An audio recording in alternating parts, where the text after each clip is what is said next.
right, good afternoon, good afternoon. Hello, Elaine Proby here, CEO of PROBY'S Tax and Accounting and tips from Elaine's desk. Let me straighten out this camera. Hi, Rod, thanks for jumping in. I hope everyone had a wonderful holiday, guys. Happy Tuesday. Yes, brother, hello, how are you? Okay, guys, so today, top of the week here, our conversation is going to be about psychology of money management, and we'll talk about how our emotions can impact our financial decisions. So this is what we're going to talk about today, guys. Hit like and share on this video. All right, get everyone on board. Great conversation here today, and this again is going to impact you as an individual, personally, in your personal lives, and of course in your business life. Okay, so the first point I want to talk about today, again, for psychology of money management and how it impacts our emotion, impact all of the decisions that we make. And we want to talk about these points, and so we can get this right. Hey, Lerner Smith, thanks for jumping on here. Thank you for the hearts. So the first point today, guys, we're going to talk about how emotions drive financial choices. And this is so important because a lot of us react according to how we feel. So most of us act on emotions. So look, a lot of this stuff, you're not alone. Everyone does this. Everyone is guilty of these things. We act on our emotions, right? So, and it can cause all kinds of irrational behavior because we act irrationally on impulse based on how our emotions are, how we're feeling, you know, what affects us, how we're driven at that moment in time. So a lot of times we react that way, and we all know sometimes that is not the best way to react. However, we do it anyway. It's natural to do that. Some of us act out of fear. Some of us act out of greed. We act out of, anxiety, and we make, decisions based on those emotions. And at the end of the day, guys, are we making the right decisions? We're probably not. For the most of the times we don't, right? So we want to make sure that we stay on top of how this works, how our emotions are affecting our decision, and how we definitely need to be able to control our emotion, right? So if someone tells you that, there's a major stock out there that's making a whole lot of money and you don't want to miss out, and then here we go, we jump up and you don't want to, not get this money, you might make a decision to invest in these stocks. And then all of a sudden, by the time you research and check things out, it might not even been what it was propped up to be, but you got all emotion about it and you don't want to miss out on anything. But this is acting out of emotion, right? This is not making some financial decision. You did no research. You didn't even follow through to see how it's going to affect you and your business personally and, business-wise. You haven't done any of that. Again, that's a part of acting out of impulse, acting out of fear, acting out of emotion. So we have to make sure, guys, that we know what is governing our behavior and our actions and what triggered those emotions, right? So we can try to stay in control of those things. So we have to recognize the emotion. We have to know what that is, what triggered it, and so we can control it. We cannot make decisions, especially when it's financially impacting our personal lives and our business, and we cannot make those decisions out of emotion, although it happens, okay? So that's the first point today. We're talking about the psychology of money management and how emotions impact our financial decisions. All right. Hi, Laverne Smith. Thanks for jumping on here. Hey, Joan. Good afternoon. Good afternoon. How are you? All right, guys. Hit like and share on this video. So let's move right into our second point today. This right here is super serious because it's our behavioral bias which impact those rational behavior, right? The rational decisions that we make. And again, like I said, you have to identify those emotions so we can temper them down. We have to get rid of those feelings, and we can't just always act on impulse. So decisions that we make, we have to be able to control, and we cannot be biased about our feelings. Sometimes we make decisions based on how we feel about a certain situation, or we feel, in the moment. That we make certain decisions, which is generally not really good at the end of the day. Generally, when you act, look, let's just face it, when you act this way, when you act an impulse, for the most part, it's usually not the right decision because we just went on how we feel, right? So you can't be emotionless because, of course, that's not natural, but you cannot let that drive your business decisions, period, okay? So you have to come off the feelings, get your personal self out of it, because sometimes emotions is temporary, and sometimes you make those decisions which are going to have a permanent and a long-term effect on your business. and you have acted emotionally, and again, you cannot reverse that easily some of the impact that it's going to have on a permanent effect on the business and the outcome. So you can't reverse those very easily. So be careful how we do that, guys. You have to be thinking, and you have to be aware, and you have to act in moderation, and you have to be able to control your emotion. And I talked to someone earlier today, and they said you have to count backwards, and then you have to breathe sometimes, and then you have to make decisions. So this is what I want all of us to be able to practice, again, personally and in our business lives. We have to be able to do this because, once again, we have to be able to control those emotions that is going to be driven as far as the business decisions and our personal decisions. So this is so serious, okay? So anyway, so be aware of these emotions. And that's my second point today. Your behavioral bias will impact that rationality, and we will act on impulse.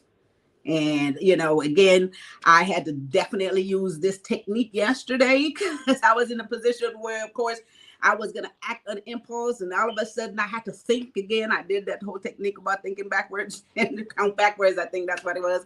And I had to calm myself down and realize that the decision that I was going to make would not have been conducive to the situation at that moment after I gave it some thought. So, and then I turned around, think about it, and made the right decision. And of course, that was the best decision that I could have made for the day. At the end of the day, I was happy that I did. So listen, it's everyone does it. Well, in the moment, we have to also be thinking on our feet. And I see that Mr. Norman Strachan, thanks for jumping on here. I have to put my little beautiful glasses on to see what you say. I'm missing the most important show. That's what's happening to me. People have did me wrong, and because I spoke out and about what they've done to me, they think is unprofessional because I put them on blast. Well, that might be acting out of emotions.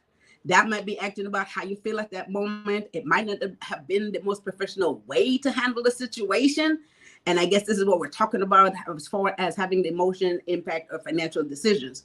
It might have been a better way to handle it. And therefore you maintain the relationship, the business relationship that you have. But again, based on what's being said and reacting according to what's being said, sometimes it's not the best way to go, right? So we're the professional here. So we're going to have to sit back, think again, count backwards, breathe, and then have a different approach and get a different result. And a lot of times too, by doing that, you wind up teaching these folks how to behave, right? Whether you know it or not. Because they realize that you didn't act according to how they feel that you should be acting, or they wanted you to act because you didn't thought it through and you didn't make the right decision because you wasn't emotional. So now they have learned something from you, and a lot of times they change their behavior as well. So you might want to try that, Norman Strachan. Someone say hi, Auntie, up there. I can't see who it is, but okay, Joan says she agree. Yeah.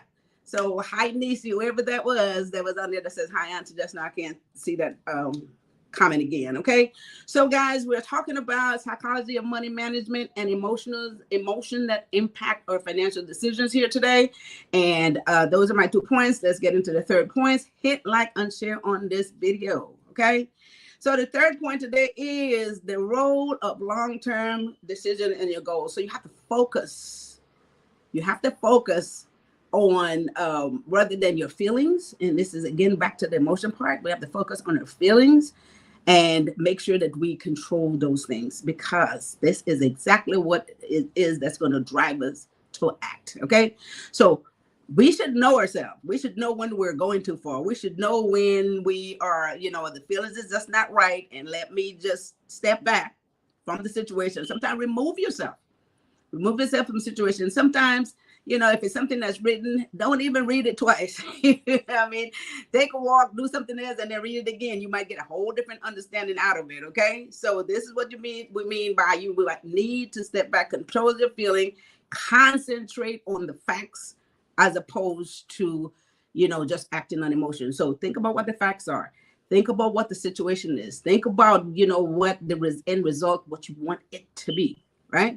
And then you act accordingly. Again, this is controlling their emotion. We're not going straight into just acting, reacting. Think about the fact that emotions can lead you to short-term thinking processes, which is what we don't want, because there's long-term goals in everything that we do. So we don't want anything that's just going to limit what our outcome is going to be, right? So short-term process is not what we're trying to do. We have to prioritize what is long-term, what is short-term. And for the most part, we are looking for long-term benefits. That's what we're looking for, okay? So again, making those decisions, acting on impulse is only going to affect the short term. So we have to think about our long-term goals, break down numbers, break down your financial situations before you really act and make certain decisions that is only going to be good today, or maybe 2 days down the road, or maybe 2 months down the road, and it's not going to be beneficial to you in the long term. So that's the third point today, guys. Very, very serious information. Let me see. Mr. Twin Norman said, some customers don't respect your business.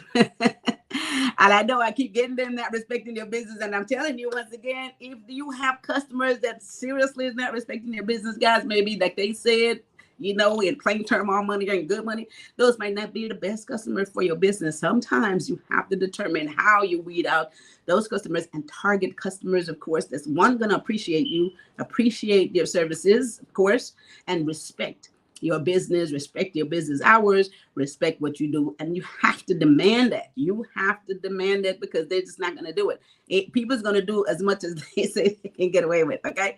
So you're going to have to demand that. And then, of course, those might not be the customers that you need. It makes room for other people who will respect you. Okay. So that's my advice on that one. All right, guys. So those are my 3 points. Let's recap these points today. Hit like and share on this video. These information, again, can really serve us, be beneficial to us. And I'm just trying to say amen, from a personal perspective and also from a business perspective. So psychology of money management.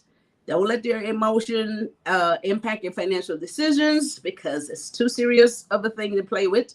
First one, emotion drives financial choices. We have to make sure that we don't just react on impulse and act on how we feel. And this is just going to be short term, and the long term effect might be something that we can't really fix in any short space of time. So be careful, know what's driving you to that space, and step back again and control it. Second point, behavioral bias impact rationality. A lot of times if we're acting in emotion, we're not being rational. We're not thinking out the facts. We don't even identify the emotion. We don't identify the feeling. We really don't care at that time. We really don't care at that time, right? So we just react. And again, it's just not right. It's not beneficial. It's not the thing we need to do. So emotions are temporary. Some decisions that you make, it's going to be permanent. A lot of this is going to be detrimental in the long run. Okay, so think twice before you say anything or react. Third point again, the role of long-term goals. Focus on the facts. Before you make decisions, try to get some facts. Try to know what your numbers are, what the financial picture looks like. Use the facts to make decisions. Don't just use your emotions, just don't use your head. This is why you have to have good financial records. You have to know what it is, how your picture look, how your income look, how your expenses look, certain decisions that you need to make. Okay, focus on facts.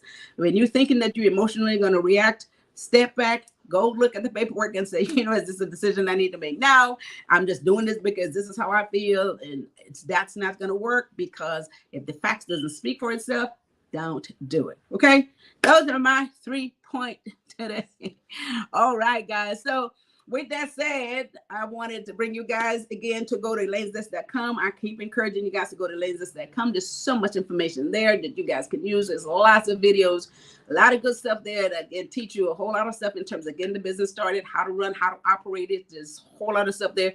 We are encountering these things in our daily lives.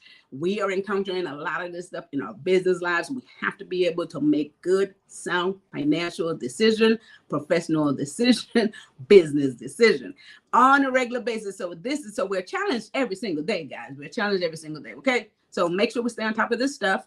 This is why we have these conversations. You guys have any questions or concerns, please feel free to put it in the chat. We'll come back to you and check that out. And if you guys need any further consultation, go to PROBY'S.com, PROBY'S.com, or call the office at 323-290-9034.